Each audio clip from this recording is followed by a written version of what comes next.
Bonjour à tous. Alors vous savez, un de mes regrets pendant 4 ans avec EJL, ça a été de ne pas avoir eu l'occasion de présenter le programme, de présenter la démarche, d'avoir une tribune, d'avoir ne serait-ce qu'un petit média par-ci par-là. Bon.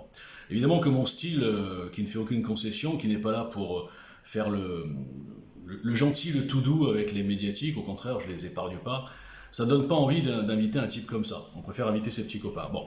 Mais ce que j'ai regretté aussi, c'est de n'avoir eu pendant 4 ans que des attaques personnelles sur ma personne. Je dérangeais, mais ça c'est normal que je dérange. Avec un ton comme ça, on ne peut que déranger. Vu l'hypocrisie ambiante des soi-disant politiciens ou même des soi-disant porte-parole des mouvements, etc. Donc ça je l'accepte. J'ai regretté aussi de ne pas avoir eu du tout de questions sur le programme. Ça c'est dommage parce que pour une fois que des citoyens étaient capables de construire un programme chiffré, budgété, avec des vraies lignes, assis sur des analyses, assis sur des réparations d'aberrations justement, et qui proposait quelque chose de complètement inédit, c'est dommage que j'ai pas eu des questions sur le programme. Hein, parce que là, peut-être que les gens auraient compris que je n'étais pas qu'un fantaisiste. Même si des fois j'aime bien rigoler, des fois j'aime bien mettre des trucs sur les réseaux, les gens m'ont pris pour un fou. Mais bon, il faut comprendre ce que c'est qu'un vrai fou et quelqu'un qui joue le fou, hein, qui est un petit peu au second degré. Et là, je vais quand même répondre à une seule question. Un seul argument, je dirais, qui était intéressant et auquel j'avais déjà répondu, mais je vais recommencer.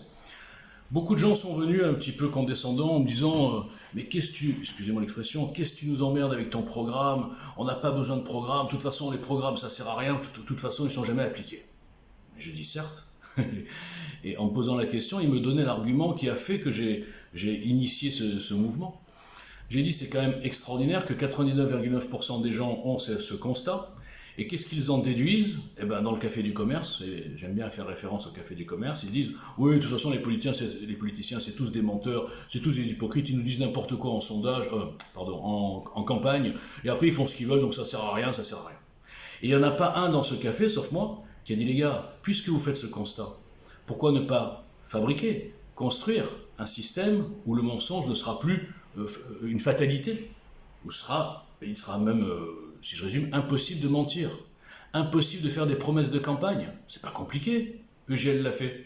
Mais ça n'a pas atteint les gens. Non, non, ils pensent tellement que c'est impossible, ils sont complètement soumis et lobotomisés aux politiciens, à ce qu'on leur a mis dans la tête depuis 40 ans. Le politicien a le droit de mentir, de dire n'importe quoi en campagne. Et il n'est pas obligé de faire ce qu'il a dit. Il n'a aucune obligation, il n'a aucun contrat, il est en roue libre. Et les gens, moutons, soumis, acceptent ça. Et quand un type vient et leur dit les gars, j'ai peut-être une solution, au moins regardez, ben ils regardent pas, parce qu'ils pensent que c'est impossible. Et pourquoi? On revient au point de départ. Parce que comme ils l'ont pas vu à la télé, le type, comme ils l'ont pas vu soutenu par des médiatiques, ils n'ont pas compris que les médiatiques étaient consanguins avec les politiciens, et qui voulaient surtout pas de gens qui sont pas de la même caste, hein, qui sont complètement des électrons libres soumis à personne, bah, il dit bah attendez, s'il n'y a aucun médiatique qui a dit allez-y regardez ce truc-là, et s'il n'y a aucun média qui l'invite, même pas Front Populaire. Alors Front Populaire, pourquoi ils m'ont pas invité? Parce que dès le début j'avais fait des audios, je me suis pas trompé, d'ailleurs même Philippot a dit la même chose, il a compris, mais un an et demi plus tard. Comme d'habitude les gens comprennent un an et demi plus tard que JL, je suis désolé, c'est daté. J'avais dit Front Populaire est une opération purement commerciale. Front Populaire ne sert à rien puisqu'il donne la parole à des gens qui ont déjà la parole partout, d'accord?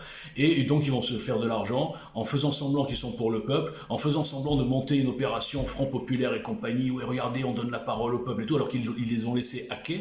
Moi j'ai parlé avec les gens de Front Populaire et compagnie, ils étaient dégoûtés. Ils ont compris qu'ils avaient été instrumentalisés pour donner la caution, regardez, on est proche du peuple. Moi je les ai interpellés 100 fois, 200 fois, 300 fois, jamais une réponse.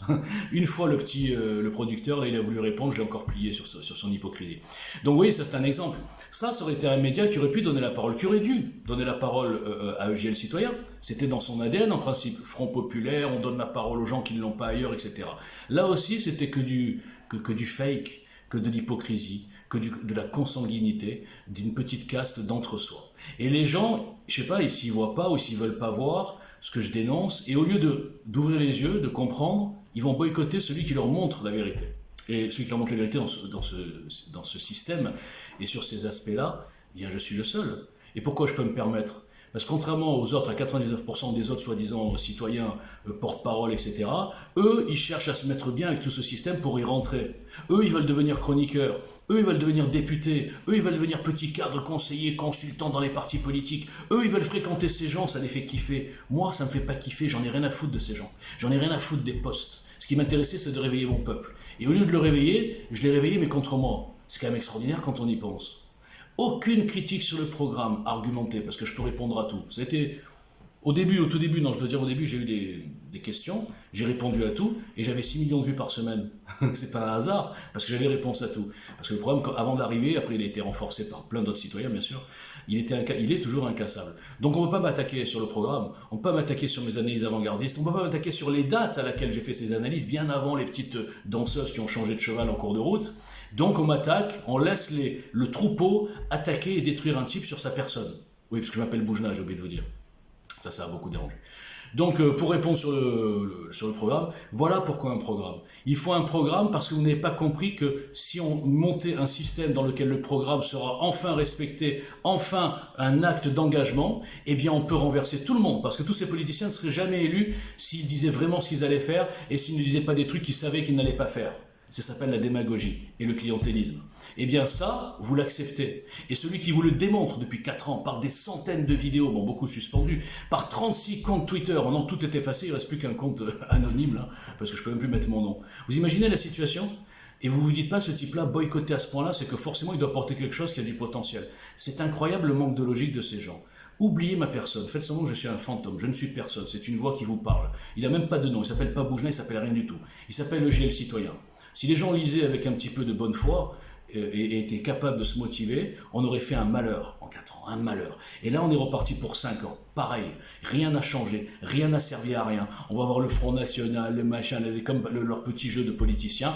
Et l'autre fou, là, Macron, et toute sa clique, il changera rien. Hein. Il a dit, je vais changer. Rien du tout. Il va continuer à achever la France. Et pourquoi ? Parce que la France est facilement achevable. Parce que le peuple, je suis désolé, est un peuple de moutons.